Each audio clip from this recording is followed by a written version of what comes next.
Mr. President. Senator from Oklahoma. Mr. President, first of all, let me just agree with the comments that were made by Senator Reid. It's been great to work with, and I'm glad that he mentioned all the help of staff. People don't realize how a bill this size, this is the largest bill that we'll consider probably this year, how much staff is involved. And it's both Republican and Democrat staff. It's one of the few things we do around here that really isn't partisan. I think the senator from Rhode Island and I were only apart from each other on maybe 10 or 11 amendments. And by the way, on amendments, I do want to comment how many amendments we took care of during the committee hearing. So we've had a lot of activity on the John S. McCain National Defense Authorization Act for 2019. Throughout the last 2 weeks, we've debated this legislation on the Senate floor in an open process. We've said over and over again we want to have open amendments. We want to have people bring amendments down. We have a system that is probably not going to be changed, but there's going to be some activity this next year on several of us if we're going to be involved in next year's authorization bill for the year 2020. And that is to see if we can't address the major problem. That is, we've allowed a system to take place where one person can stop 99 people from having an amendment. And that's wrong. In January, President Trump and Secretary Mattis announced the new national defense strategy that rightfully identified that we're returning to a world of great power competition, one dominated by the capabilities relative to China and Russia. We talked about that, the power that they have. We've talked about an article that was written just recently that said that if we got into a fight of Russia versus NATO, that most likely NATO would lose to Russia. We've watched China in the South China Sea putting together islands where they are, it's almost as if they're preparing for World War III. And I was there in the South China Sea when our people made it very clear, and I'm talking about allies of ours, that they're not sure who would win. You know, we have China out there illegally building islands and putting us in a position where we don't really know what their intentions are. All we know is that everything on those islands, and we're talking about some over 3,000 now, acres, that they are put in a position where they're preparing for a world war. So, you know, it's not like it used to be. Now we're in a situation where one country can have a rocket that could hit an American city. So times have changed. And while we need to be prepared to respond to threats from terrorism in rogue states like Iran, North Korea, and the National Defense Strategy was clear, we need to make strategic investments now in the areas where we are falling behind. And we are behind. Since the release of the National Defense Strategy, I've traveled to visit our allies in both the Eastern Europe and Asia, and they all understand the threat of growing aggression from China and Russia. I've spoken to our commanders in the field, our military leadership, our troops in the mess halls in Afghanistan and all around the world. Perhaps most importantly, I've talked to these people who you can really get more from than you can a hearing here in Washington.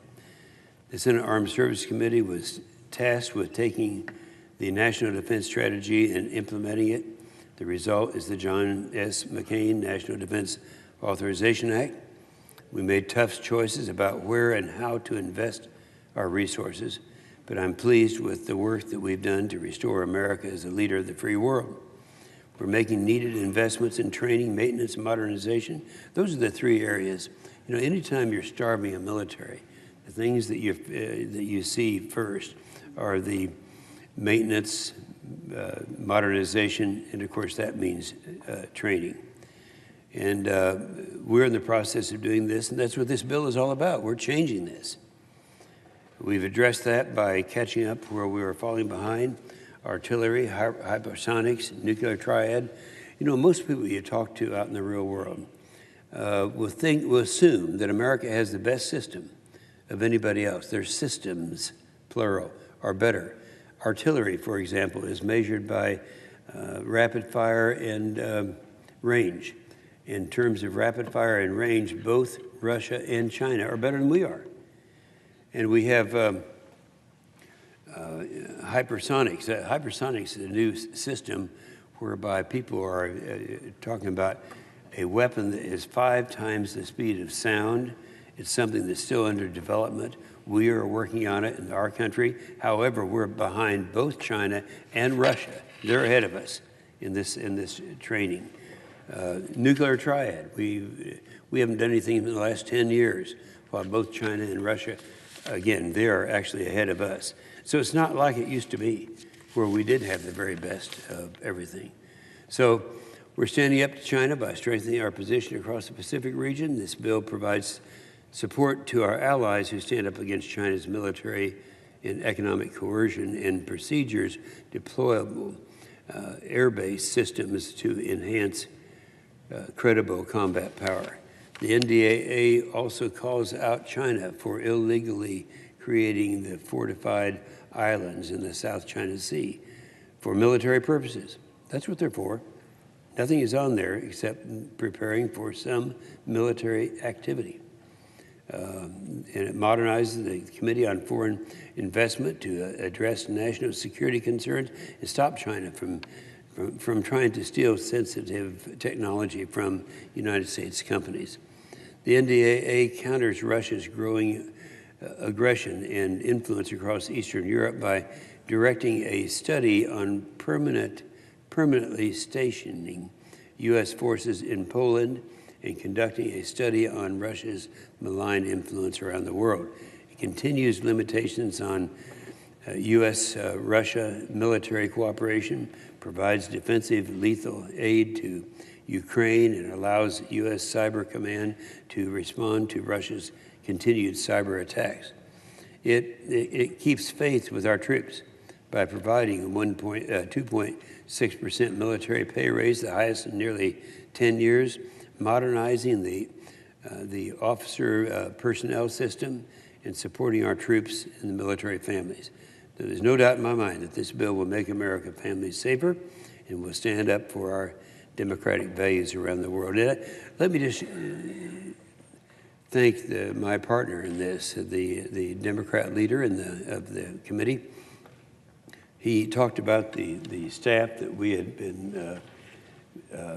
been working with and complimented them.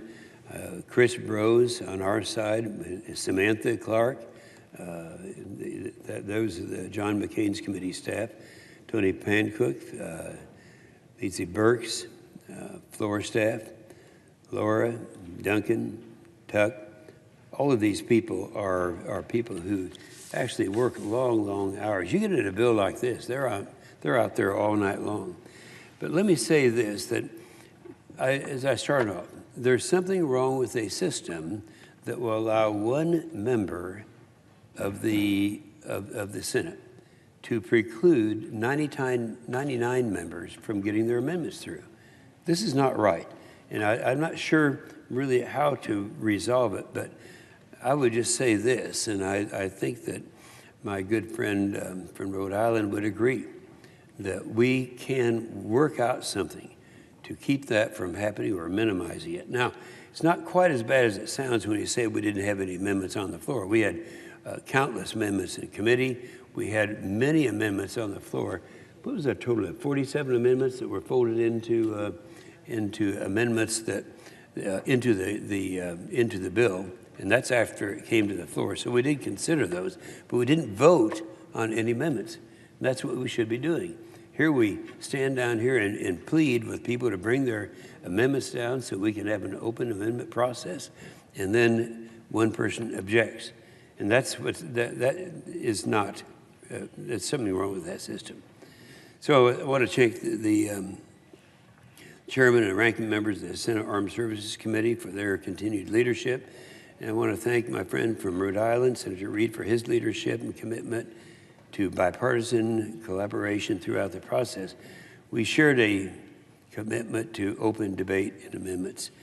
And secondly, most significant, I need to recognize the chairman of the Senate Armed Services Committee, Senator McCain, for his leadership. You know, most of the stuff that is in this bill has come from him through the deliberation and the leadership of Senator McCain.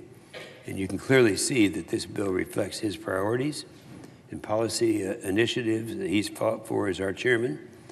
His commitment to government oversight, accountability, and American leadership around the world is evident on every page.